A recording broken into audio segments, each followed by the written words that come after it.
Friends of accountants, we are finally reaching the final stretch of our first guide to calculating payroll. As you may recall, in past sessions we explained some concepts, such as employer contributions, contributions that are specifically for workers, how to calculate the integrated daily wage, and how to calculate the income tax of an individual who has salaries and wages. Well, this time we are finally going to talk about what payroll calculation is. We are going to see how it should be done, what its parts are, and above all, what parts are going to play a fundamental role in helping you know how much payroll you are entitled to based on your gross salary. Without further ado, let's get started with this new video tutorial. One of the main questions that many working people have is when they will receive their first fortnightly paycheck or when they will receive their first monthly or weekly payment. This varies greatly depending on the company in which they are working. Let's see, for example, how to calculate a net salary to be received from a gross salary. First of all, I want to clarify the difference between gross salary and net salary. Gross salary is what is normally obtained when no withholding has been made or when no deductions have been made, be it income tax, IMSS, Social Security or some other benefit. What normally happens is that when we go to apply for a job, they tell us that we are going to earn, assumingly, 10,000 pesos gross. This 10,000 gross does not mean that it is going to be the amount that you are going to receive at the end of the paycheck or at the end of the fortnight or at the end of the month. This refers to the amount that you are going to earn, but that still has to be deducted from the taxes, which is precisely what we are going to see today. Basically, in order to calculate the payroll, we will first need the daily salary. How much do we earn each day? And above all, how much is our base salary for contributions? Why? Because these two elements come together here. First, the daily salary, and then the base salary for contributions. One is to refer specifically to the payroll and its taxable base, and the other refers to aspects of the IMSS. In the practical case, I will show it more clearly. Obviously, we need to know the days worked, since if we work 15 days out of a fortnight, the payment will be different than if, for example, we work 10 days, since the payment will obviously be lower. And this part is very important to understand, since in terms of the IMSS, we are going to make the calculation based on the days worked, and obviously, in the ISR and everything else, we are also going to need to know what our deductions are. Here it is important for you to know that deductions usually refer to the Social Security portion. You may have a loan with the company, you may have a savings fund within the company, there may be different assumptions that you have to pay or that they have to withhold from your company. These are just a few examples. We will now look at them in more detail. Now, how do we have to do the calculation, or what are the elements that come into play for the calculation? Well, first we need to know what payroll is. Payroll is based on what we are going to receive as a salary based on the gross salary. Then, we are going to calculate the income tax, which is what all people have to pay for the type of income they have, whether it is wages or salaries or, well, workers, whether they are dedicated to some business activity or whether they are dedicated to providing professional services, etc., etc. Even companies have to pay the ISR on their profits. And finally, there is the Social Security part. Now, some of the agencies in Mexico that are going to receive this type of tax, that is to say, they withhold it from us, but it is the institutions that are going to receive this tax. The first one is obviously the Tax Administration Service. They are going to be dedicated to collecting all the part of the income tax that is deducted from the worker. Basically, what is done is that the employer, that is, the company that you work for, or it could be an individual, is going to take a part of that tax that you are obligated to pay and is going to give it to the Tax Administration Service. Basically, we are talking about the employer being a third party in solidarity. Finally, Social Security acts the same here, except that instead of the employer giving the income tax to the Tax Administration Service, it is going to give the Social Security part to the Mexican Institute of Social Security. If it were the state, well, it would be ready. In this case, we're going to do it with Social Security, since that's where most workers are affiliated. Now, let's go to the practical case so that you can understand it more calmly.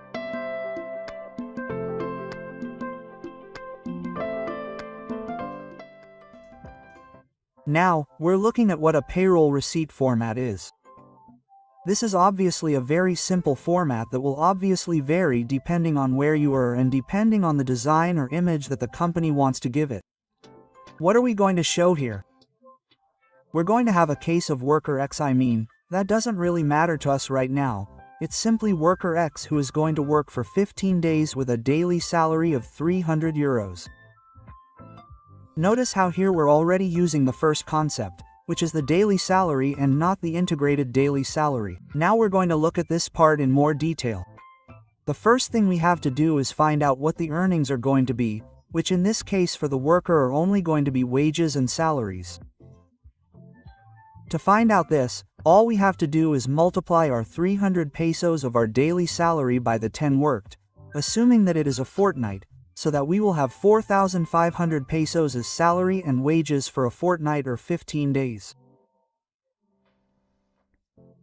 This, as you can see, is quite simple. It is not rocket science. It is something that we have seen in several previous videos, and here above I leave you the description of how you can see them little by little.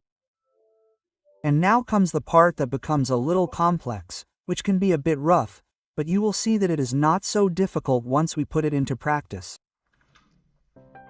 Let's see the deductions. In the deductions section, if you notice, we are only going to focus on two, which are the main ones. First, which is the income tax incurred and then the SIMS fees. We have an additional concept called employment subsidy, which we will now see how it works, and finally any other discounts that may apply. What could it be like? Like perhaps a loan that you have with the company, and always emphasizing that if you owe more than you earn, the company cannot take your entire salary, which, well, that is another story altogether. First, let's see the income tax caused by these 45,500 pesos. How do we arrive at these 380.58? Before you continue in the video, I recommend that you watch a previous one where I explained how to calculate income tax. I've left that link above so that you can go directly to it. However, let's see it more clearly or more directly focused on this practical case. Well, in this ISR table, what we are going to have is reported income based on the number of days worked and obviously by the amount that is being given to us. Multiplying those 300 pesos by the 15 days will give us 4,500. We are going to apply the biweekly ISR rate to these 4,500. You can see this rate on this side, where if you look closely, it is a rate that we are only going to use for 15 days. If you notice, this rate is different from the one I showed you in the video on how to calculate the ISR. Why? Because Annex 8 of the Miscellaneous Tax Resolution handles, in addition to the monthly rate, rates that we can use weekly, bi-weekly, quarterly, etc., etc. And thanks to this, we can apply these types of tables in such a way that it will no longer be necessary to do strange operations such as dividing our monthly table by 4 or by 2, depending on how you pay your payroll. Here in Annex 8, as I already mentioned, it specifies the table that we must apply when we do it bi-weekly. This is the table that we are going to use. All we have to do is follow the procedure in the video where I explain how to calculate income tax. The calculation is basically as follows. We are going to take our recorded income and subtract the lower limit, which is 4,257.91, which is basically what we saw a little while ago in the table. Once we subtract the lower limit, we will have a lower limit surplus, which is basically 2,429. And we are simply going to multiply this amount by the rate that corresponds to that biweekly table, which is 16%. The amount that we will get is 38.73, which is basically the multiplication of our rate by our lower limit surplus. And this amount, all we are going to do is, well, we are going to add the fixed fee, which is what corresponds to this recorded income, which in this case is 34,185.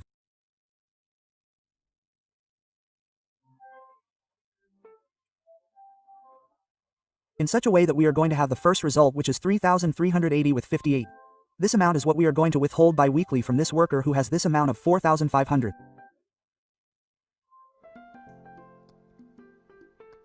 Let's see it on our payroll receipt. As you can see, in this payroll receipt, or in this example of a payroll receipt, we are already considering this first ISR cost, this first income tax cost, which is 380 with 58, which if you notice is the same amount that we calculated a moment ago. Now, what happens with the employment subsidy?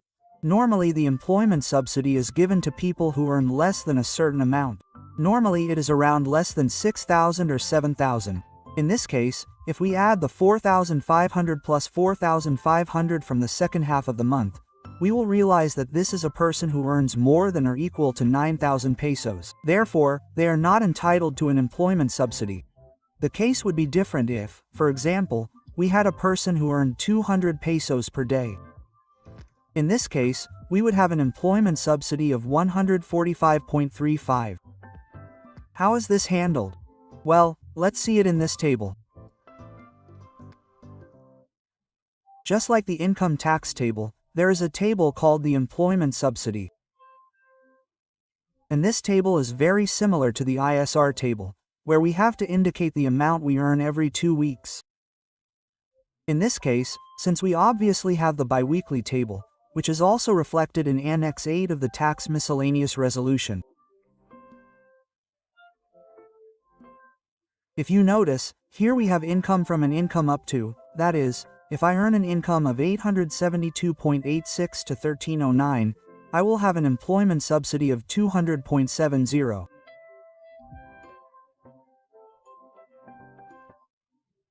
In our case, the person is earning an income between 2,632 and 370, and that is why we have an employment subsidy of 145.35.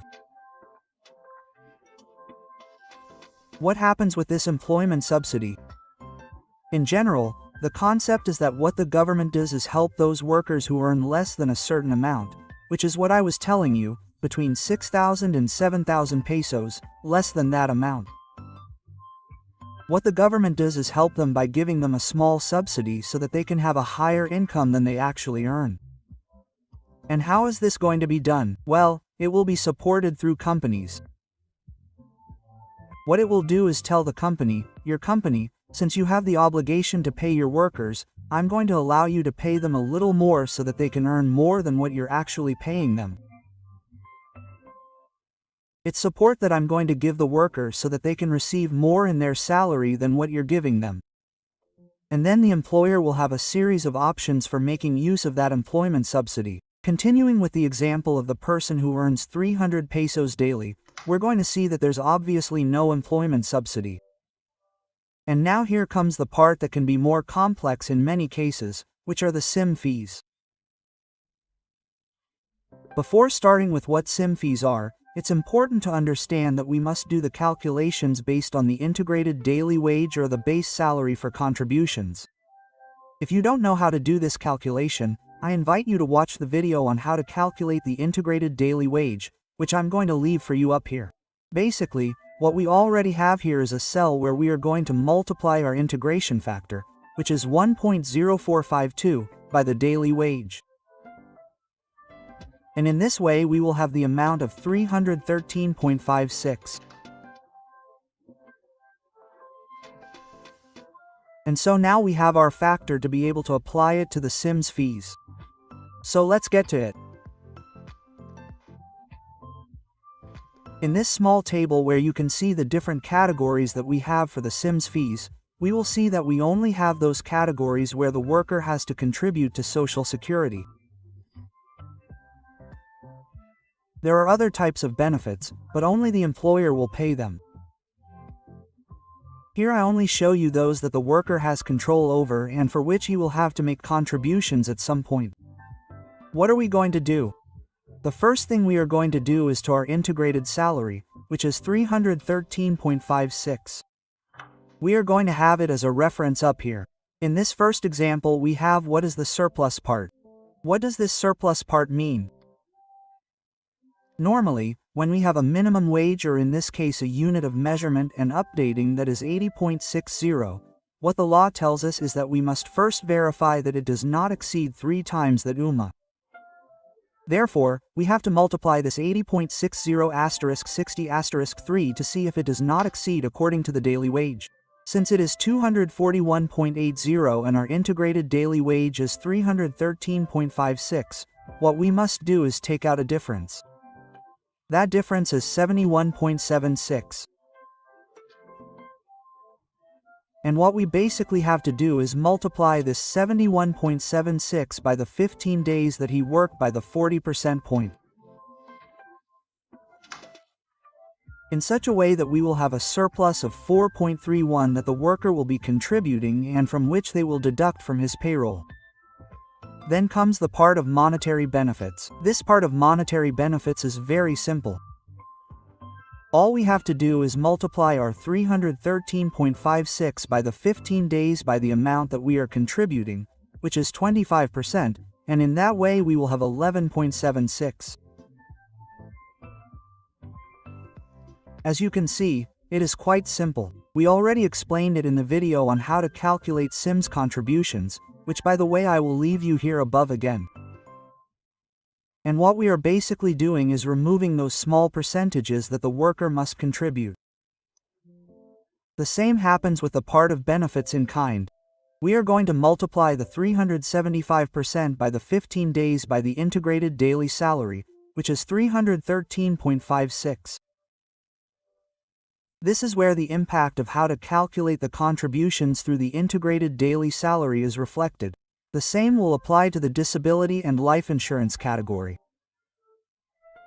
We are going to multiply our 625% by the 15 days by the 313.56 and we will have the categories or amounts that we are going to discount from the worker.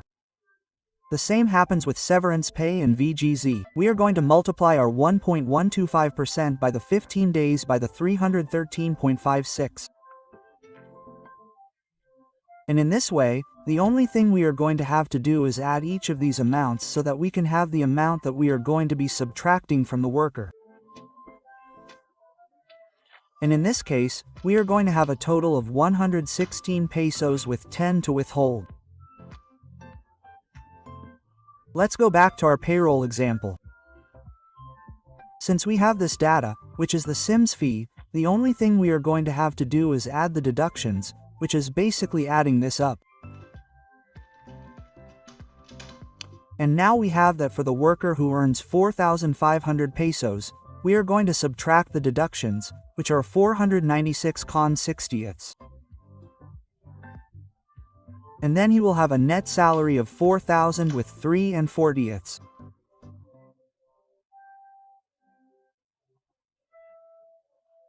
As you can see, this is a very basic exercise on how to calculate payroll, but in general terms, this is how it should be calculated. Take the total of our earnings and subtract the total of our deductions or withholdings as appropriate, and the result is what we are going to give to our employee. With this, my friend, we finish the part about how to calculate payroll. And if you would like us to talk a little more about this, I ask that you leave them in the comments, because we really like reading them and, obviously, because from there we can bring you better and more videos. Well, the only thing I ask is that you subscribe to the channel, since thanks to this we can grow week by week. We hope you liked it. See you in the next video. Bye.